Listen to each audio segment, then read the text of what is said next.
जय शिवराय मित्रांनो. आता आम्ही आलो आहे किल्ले कुर्डुगडाकडे. तर कुर्डुगडाच्या पायथ्यालाच उंबर्डी गावामध्ये हे आहे 6व्या शतकातलं महादेव मंदिर.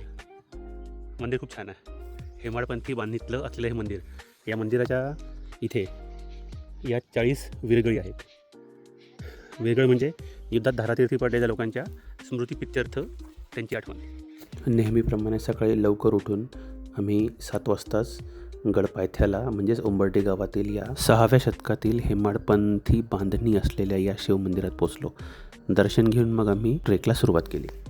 रायगड आणि पुणे जिल्ह्यांच्या सीमेवर ताम्हिणी घाटाच्या सुरुवातीलाच माणगाव तालुक्यात असलेला हा एक ऐतिहासिक असा गिरिदुर्ग आहे. हा किल्ला समुद्रसपाटीपासून सुमारे 1500 ते 2000 फूट उंचीवर आहे. हा किल्ला ताम्हिणी घाटातून होणाऱ्या व्यापारी मार्गाचे रक्षण करण्यासाठी बांधण्यात आला होता. 2 तासांच्या अथक चढाईनंतर आम्ही पोहोचलो या किल्ल्याच्या महादरवाजापाशी.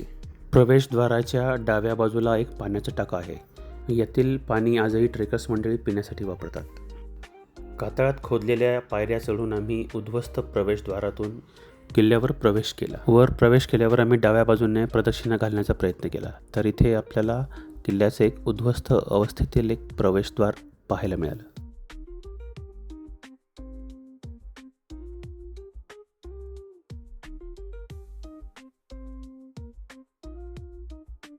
प्रवेशद्वारातून वर आल्यावर आपल्याला 1 मीटर उंचीची हनुमान मूर्ती पाहायला मिळाली.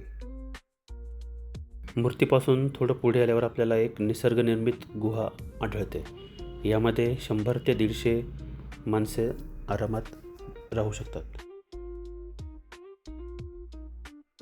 गुहेपासून पुढे आल्यावर आपल्याला एका बुरुजाची तटबंदी आढळते. या तटबंदीवर जायला पायऱ्याही आहेत आणि या तटबंदीवरून समोरच आपल्याला किल्ल्यावरचे 2 सुळके दिसतात.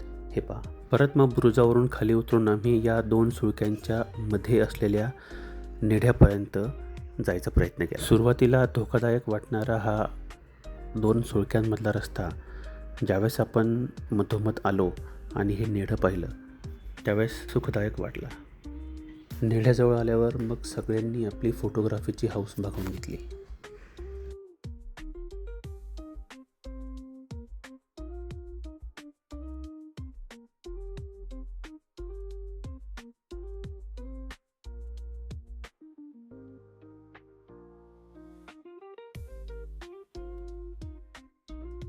फोटोग्राफी झाल्यानंतर मग आम्ही परत मारुतीरायापर्यंत आलो. समोर पडक्या वास्तूचे अवशेष पाहून मग आम्ही झेंडा असलेल्या बुरुजाकडे आलो. फोटोग्राफी केली. तोपर्यंत भूक पण लागली होती आणि मग आम्ही सोबत आणलेले खाद्यपदार्थ संपवले आणि मग आमचा परतीचा प्रवास सुरू झाला. शिवाजी महाराजांच्या काळात हा किल्ला त्यांचे सहकारी बाजी पासलकर यांच्याकडे होता. ते या किल्ल्यावर विश्राम करत म्हणून या किल्ल्याला विश्रामगड असं नावही पडलं होतं. तर अशा प्रकारे 2026 मधील ही आमची 3री भटकंती ही यशस्वीरित्या पूर्ण झाली.